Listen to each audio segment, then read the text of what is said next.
Jacques Musy, merci d'être là. Donc vous êtes metteur en scène et journaliste de formation et donc aujourd'hui vous avez lancé votre propre collection de bijoux, un peu trash comme ça, très originale.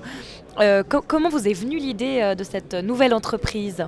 Alors en fait, c'est grâce au journalisme. Il y a 10 ans, j'ai eu l'occasion d'interviewer un magnifique bijoutier que j'ai beaucoup aimé, qui est malheureusement décédé aujourd'hui, André Jude.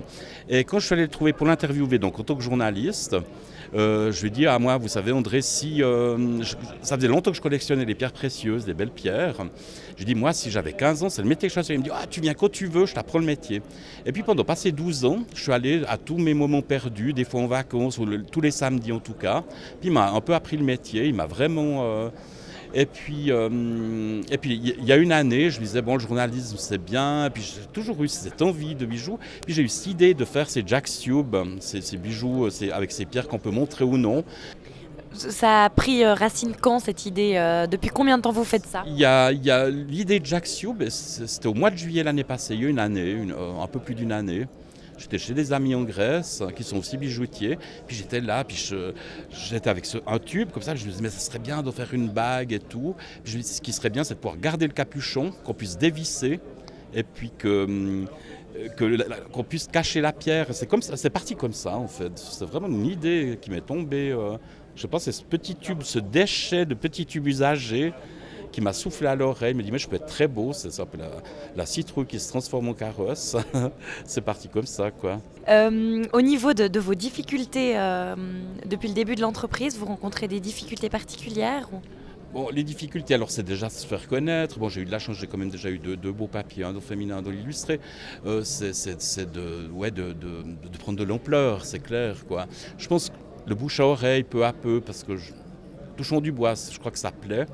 Il faut attendre que tout se mette en route. Ça fait à peine 2 mois et demi en fait que j'ai lancé le site, que j'ai lancé vraiment la collection, que tout était prêt, parce que j'ai mis près de 8 mois à préparer le site et la collection, donc c'était vraiment un boulot d'enfer. Mais ça fait que 2 mois et demi en fait que c'est lancé.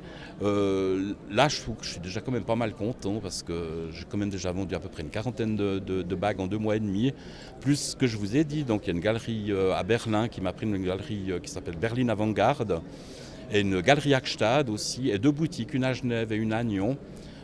C'est un bon début, je trouve. J'espère que ça va continuer comme ça, quoi.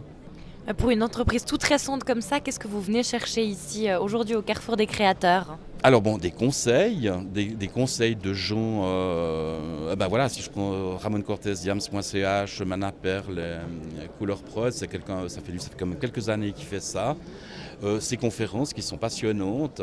J'ai demandé aussi des entretiens donc, avec différentes sociétés qui s'occupent pour des conseils. J'ai besoin de conseils aussi parce que, alors pour moi, alors j'ai été journaliste, metteur en scène, acteur, mais alors businessman, en plus donc de bijoutier, parce que c'est quand même de la bijouterie que je fais. C'est vraiment un nouveau métier. Alors j'ai tout intérêt à être très humble et puis à aller prendre les conseils de gens qui sont ferrés depuis un moment dans ce genre de business, quoi.